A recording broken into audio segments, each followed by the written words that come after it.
المخ بيحتاج للعناصر الغذائية والفيتامينات أيام المذاكرة عشان بتساعد في تقوية الذاكرة والتركيز، وتعتبر الفواكه الطازة مصدر طبيعي للفيتامينات. والنهاردة هنعمل عصير التفاح والبنجر والمكسرات عشان نساعد في تقوية الذاكرة والتركيز وعلاج النسيان. ويلا نعرف مع بعض أهم 5 فوائد لفاكهة التفاح الأخضر.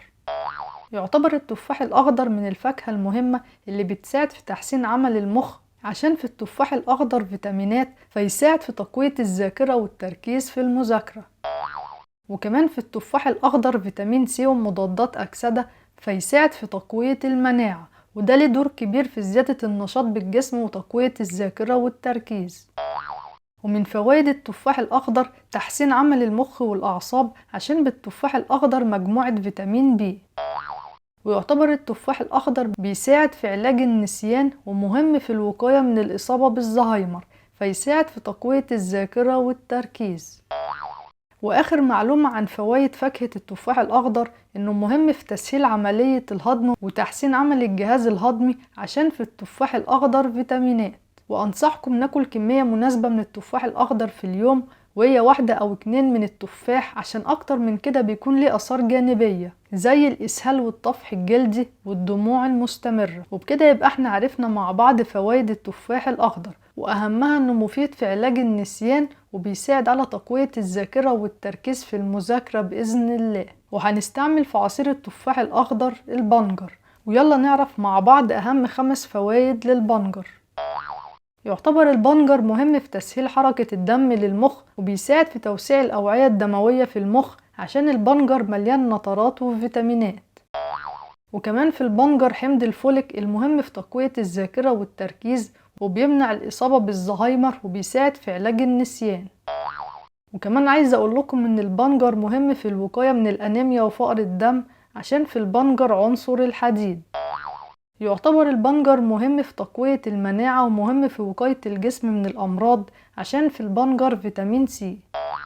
وآخر معلومة عن فوائد البنجر إنه بيساعد في تقليل ضغط الدم العالي خصوصا أيام المذاكرة. وهسيب لكم رابط بصندوق الوصف فيه معلومات أكتر عن البنجر، عشان اللي يحب يعرف معلومات أكتر عن البنجر. وبكده يبقى احنا عرفنا مع بعض فوائد البنجر، وأهمها إنه مفيد في علاج النسيان وبيساعد على تقوية الذاكرة والتركيز في المذاكرة بإذن الله. ويلا نعمل عصير التفاح والبنجر والمكسرات مع بعض. هنجيب 1 من البنجر وننقعها في كوباية مية لمدة ربع ساعة، عشان الطين والتراب اللي موجود على البنجر ينزل في المية. وبعد كده نشطف البنجر كويس ونحطه في الكسرولة ونزود عليه كوباية مية بسم الله.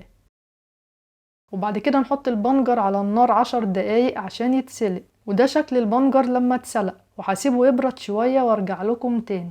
وده شكل البنجر لما برد، وبعد كده هنقشر البنجر. وبكده البنجر بقى جاهز نستعمله في عصير التفاح. هنجيب تفاحة متوسطة ونغسلها كويس، وبعد كده نقشر التفاحة ونشيل منها البذر. ويلا نحط التفاحة في الخلاط بسم الله، ونزود عليها البنجر المسلوق. وبعد كده نزود معلقة مكسرات الفول السوداني المطحون أو أي نوع من المكسرات اللي موجودة عندنا، ونضيف على عصير التفاح كوباية مية. وبعد كده نزود معلقة عسل أبيض، ونضيف كيس فانيليا. نشغل الخلاط، ويلا نصب عصير التفاح والبنجر والمكسرات مع بعض. وبكده بقى عصير التفاح والبنجر والمكسرات جاهز نشربه. وسيبولي رأيكم لما تجربوا عصير التفاح والبنجر تحت في التعليقات.